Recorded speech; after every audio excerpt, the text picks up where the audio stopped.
is the Normandy breakout period. So this is the Allied forces going into France and liberating France. What made this so special for us was not only was the intensity of this fighting, but also the fact that the nations worked together towards this common goal of pushing the Germans out of France. We're following the Allied powers through France. We're doing it from different perspectives with two new squadrons that we've never seen before in the Call of Duty franchise. We've got the Polish and the Canadians this time as well. With Call of Duty 3, we have the four nations fighting together, and what we're doing is we're presenting that in a very seamless way. So now you're not going to see any more load screens. Now the game is going to work in a level, two levels basically, two story levels. The level of you as a soldier, an ordinary soldier fighting with your squad, and also a level above that which is a campaign level. Because we're showing the battles in chronological order, it's very important that the player understands why these battles occur in this order and what the consequences were of the success of a certain battle.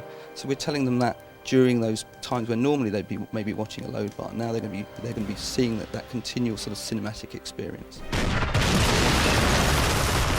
One of the things that's very clear when you first see this game is that there's never going to be a moment where something isn't happening, where there aren't planes fighting in the sky, where there aren't explosions going off, where there aren't hundreds of troops running around.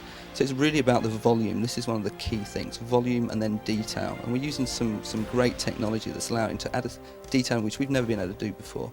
So we have a 3D laser scanning technology. We're able now to actually get the actual uniforms from World War II, put them on a mannequin and scan those in. So now we're getting every fold of the uniform, every stitch on the bow. It's just incredible, the detail.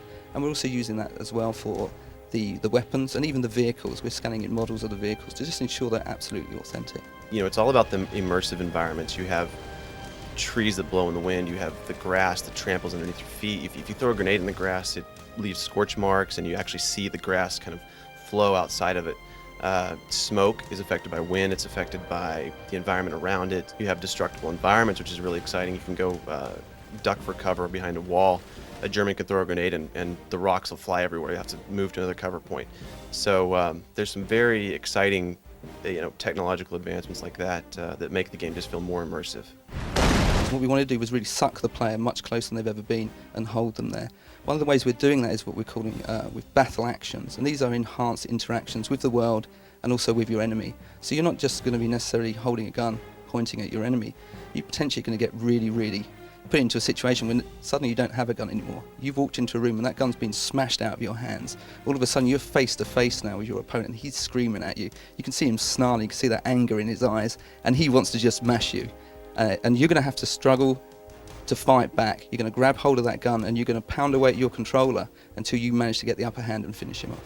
With Call of Duty 3, what we're doing with the vehicles is really just expanding on anything you've seen before. So not only are you going to be driving tanks, but now we have driving sections within the main elements of the game. So you're going to be driving jeeps in the game. You're going to be driving motorcycles with sidecars in the game.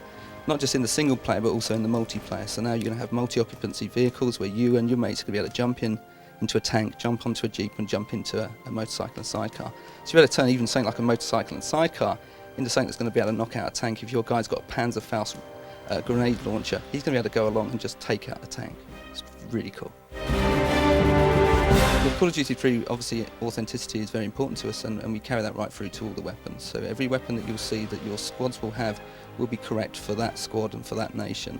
On top of that, we're also adding in a few extras. We have a rifle grenades. Now it's a connector that you put onto the end of the barrel and you'll be able to fire that off, and that obviously gives you a longer range. So that's one of the additions that we have, and we have a few other surprises there for the player. Call of Duty 3 has always been about this cinematic intensity, and that's really what we're carrying on. So we know what we do and we do it very well, and we're going to make sure that once again that we're going to be bringing to the audience out there that loves Call of Duty bigger game, a more brash game, a more expansive game. It's just going to blow them away.